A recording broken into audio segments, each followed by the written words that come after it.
Yeah, this was a weekend like a big jam, backyard atmosphere, a bunch of guys going out riding, having fun, not necessarily racing head-to-head, but as you can see right there, the guys who didn't make it out of the final are cheering on the guys, their buddies, bros, as they get ready for the main event. And there you see that lineup: Sylvain Andre, Twan Van Gent, Corbin Charrat, Carlos Oquendo, Mike Day, Darren Goodwin, Simon Duchesne, and Luke Medill. We have an international field. We've got all the continents covered here.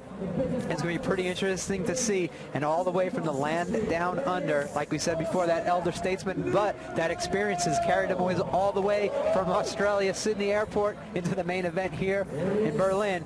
Next to him is going to be that young guy. I said Simon Duchesne was trying to make a name for himself. No better way than to put yourself in that main event here at the Red Bull Revolution. He's good example with these two guys as well. Experience as opposed to youth and vigor, you know. Both play a good role here. Yeah, next to them it's going to be Darren Goodwin from Australia as well. Spends a lot of time in the UK and Europe, but next to them, all those guys, every one of these guys, I will say, will look up if you ask them who their favorite rider is. It's going to be right there, Mike Day. He's in the middle, so be on the lookout for him to pop through. Next to him, like we said before, the bronze medalist at the Olympic Games, coming from Colombia, South America, a huge fan base of BMX racing. Massive Carlos Oquendo. Next to him, another one of those Red Bull athletes from the United States of America, a guy that's got a lot to prove to himself, not to many others, because we all know he's a top guy, Corbin Charrat. Next to him, one of the fastest guys out there tonight, Twan Van Gent, in Gate 2. This is the first time he's not been in Gate 1, so we'll see how that plays out for him, if that affects him at all. That's going to be a headspace for him. He still looks pretty confident, but we didn't get that confident wink. But we probably will get right here, pointing to himself, saying, yep, pick me, I want to be the winner. Sylvain Andre, he's going to be wide open, and he just showed you the throttle's going to be full on with no stopping, whether it's on the ground or across the finish line first. Sylvain will go for it 100%. And Twan Van Gent has been depending on that start all night long, but we also know that Sylvain Duchesne has a great start, and so does Luke Medill. So here we go. The guys are in the gate.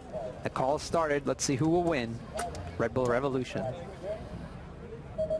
The gate's down. Twan Van Gent gets a good start. So does Sylvain Andre. Mike Day again doesn't get a good gate.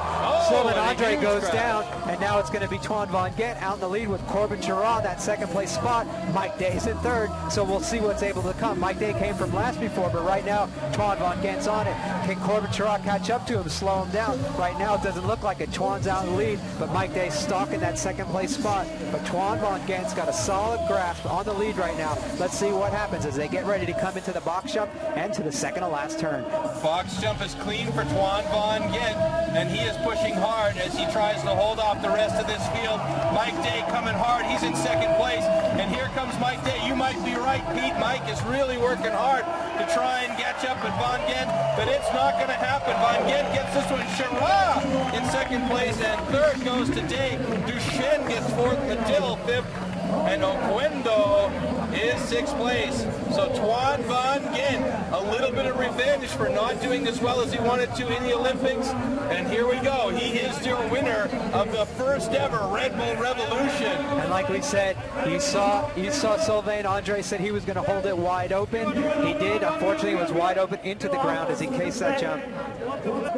All right, so the man in the final that wins the freestyle aspect of our Red Bull Revolution is Darren Goodwin from Australia. Obviously, you know, doing those tricks every time he came across that finish line. He had multiple times when he had the backflip rocked out for us, so he can be proud with nearly staying on his feet trying to get to the top of this ramp here. You got to give him a little bit of a break. Those shoes are slippery with the metal cleat on the bottom.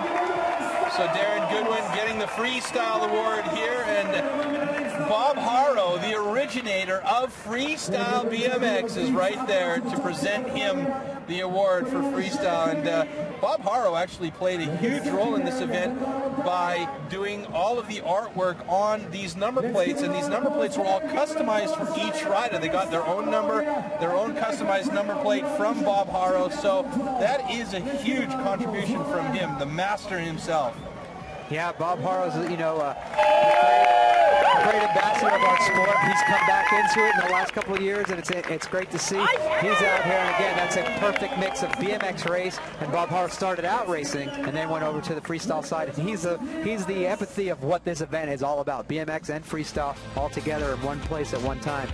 Darren Goodwin, this time he lands that backflip. Unfortunately, he couldn't do that at the finish line, but they'll give him that freestyle prize nevertheless. So a great racer with some good style as we get ready to award the top 3 positions. Mike Day probably wanted that top spot, but he'll take 3rd place here at the inaugural Red Bull Revolution here at the Melle Park in Berlin, Germany. 3rd place for Mike Day, and he can be proud with the way that went down, and as he gets the kisses and his prize. 2nd place, Corbin Sherrah. You've been talking about how solid this kid is all day long, and I mean, he really followed through in this final with a great run. Yeah, Corbin's been one of those guys he's been out there doing well. He's won a couple of nationals events this year in the United States of America. He's done great, and tonight's a solid result for the young guy coming back, like you said, from injury. He's not going to talk about that injury anymore. He's going to talk about his 2nd place finish, what it would have been like to finish 1st, but you know what, 2nd place is nothing to shake out after we saw the incredible race in the night. But there's your winner from the Netherlands, and another guy come back from a big injury as well. Just broke his hand about 5 weeks ago. Has plates in his left hand. If you see it, it's pretty bulked up still. But you know, he raced the Olympics like that, 5th place. But tonight he was victorious, and he gets that hand-drawn Bob Haro cartoon for the winner, as well as all the top 3 riders do. That is custom. That's something you want to put in a frame behind glass on a wall somewhere, because that is going to be worth some coin down the road. And there you go, folks. Twan Van Gent takes top honors here at the Red Bull Revolution 2012, the inaugural event of hopefully many. Corbin Sherrah, 2nd place, and Mike Day, 3rd. That is your podium, because these guys are going to get the champagne and break it open. Now my question is, are they as bad as opening champagne as the freestyle motocross riders, or are these guys practiced? Can they do it? Let's see if they manage to pop the cork on these bottles clean, and I'll have to give it to them. That was pretty good. 2 out of 3. 2 out of 3, not bad. Corbin's a young gun, so he hasn't had a lot of experience popping champagne. He has on the podium, but not as much as the other guys. But right there, you can see to the victor goes the spoils, champagne, confetti showers, money, and the prestige of winning what you did say was this premier event, the Red Bull Revolution.